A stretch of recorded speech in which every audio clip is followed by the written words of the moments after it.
bottom.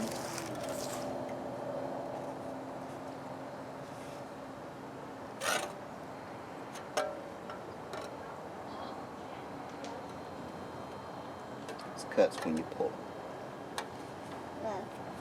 Pull.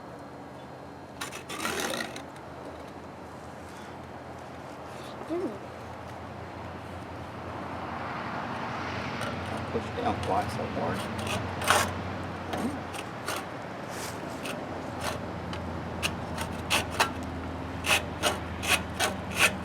There you go. They do.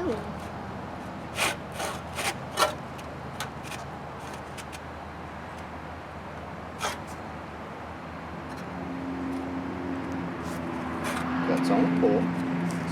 Start it on the, when you pull it towards you. Good job. And then you go light when you go back in. Then you start. You'll start here. This cuts on the pull. So cut, pull back, push. Oh, hang on. Good try. Push. Okay. Don't push down so much. Yes, there's a technique to it. What is technique? It's a certain way to do it that makes it easier for you. Hang on, let me do it for a second. Okay.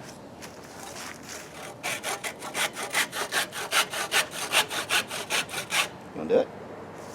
Yeah. Go ahead. Good job. You got it. Yeah. Good job.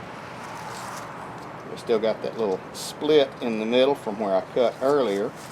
So we're going to hammer a piece of hardwood down there. And we will be done. You can put that over there. Okay.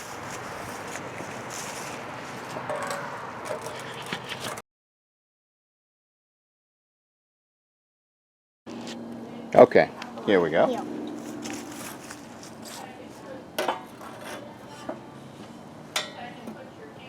It cuts on the pull. Pull. Push. Like that. Push easy.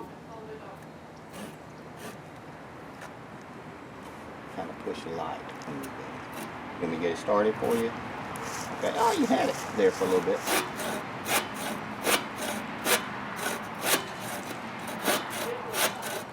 And every saw has kind of a sweet spot. Which is a spot, a sweet spot is kind of a place. Let me hold this. No, I might cut your hand. Sweet spot is where it cuts easier on the pull or on the push. And sometimes you can push it up on an angle. There you go. Go ahead. Don't put those hands like that, Bubba. Okay. That me my pen.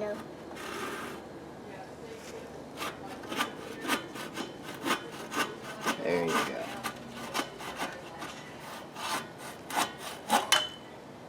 Good job. There you go. Good job. Now my turn. Oh, is it your turn now? All right. Well, My turn. your turn, huh? All right. Well, My heel. we'll have a little bit. My heel. Okay, Xander, you got to move out of the way. Hang on, buddy. Let Papa get this started.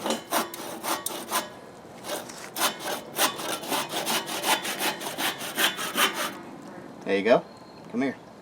Push. Good job. You got it, dude. I'm strong. There we go. Go put those pieces of wood on the firewood pile and leave my saw alone, mister. The wood heel.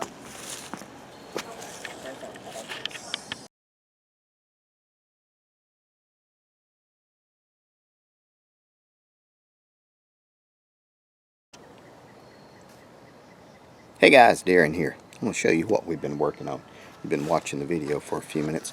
This is a hoe. And we were using the draw knife to clean and shape from a piece of seasoned wood a hoe handle, and this is a long hoe handle. This is about 6 feet. The handle is, and this is a very particular head on this thing. You'll notice one side is higher than the other. This is all from one piece forged, and this is probably, I'd say probably around 150 years old. This is a plantation hoe, and this is what slaves and sharecroppers used to hoe properties. And you can see I'm almost, well, I'm not almost 6 feet. I'm 5'9", and I'll stand back a little bit longer, a little bit further back there. You can see that, and that is very long. And they were made because the ends, the heads are very heavy, and you could cut them shorter if you wanted to, depending on the size of whoever was hoeing, but you can get a lot more mechanical advantage the longer it is, and you can also reach more without moving. So actually the longer the shaft was, better it was. And they would use these till they had broken, and then they would cut another couple of pieces, and I guess whether they were green or dried, they would shave the bark off of them with a draw knife or have someone do it, and then these would be custom fit. How about that? For the person that used them. And when I was little, I used something just like this, gosh, when I was 5 feet tall, 4 or 5 feet tall, on my granddad's place. And it's just like you would do with one. You would cut you a notch in it, and then you would hammer a piece of hardwood down in there, and that would split that. Or you could soak the head of this in water, and that would allow it to swell up. You just have to make sure to soak it up every day, otherwise it will start rattling and moving. And this is a very good tool to have. I paid a good bit of money just for the head of this thing when I found out what it was, and I don't see them often anymore.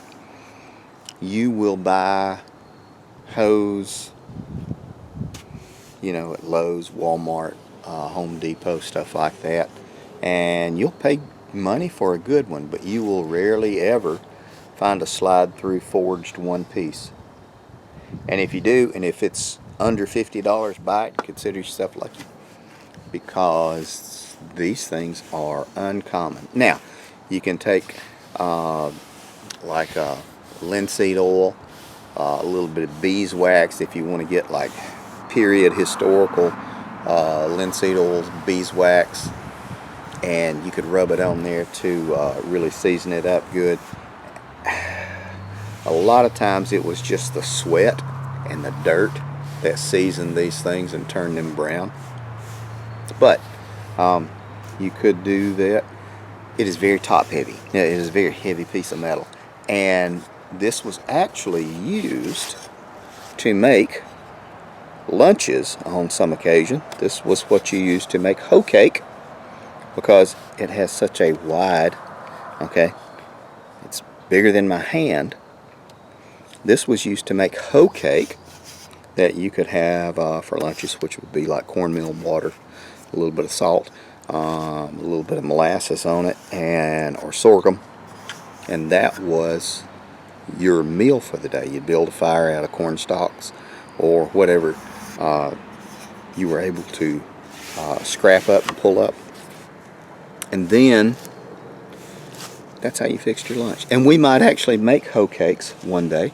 If you have watched any videos from 100 years ago, at one point there was this thing called shovel cooking, which is no different than making a hoe cake. And this is what you did. And this was very, very handy. A lot of people, I like Dave Canterbury, who does his outdoor at school, and some people don't like him. I like him. One thing he talks about is if you have to bug out and go out in the woods, you should be tool heavy more than you should be tech heavy. You could take this thing off, take this head off, knock it down, go out into the woods, and as long as you had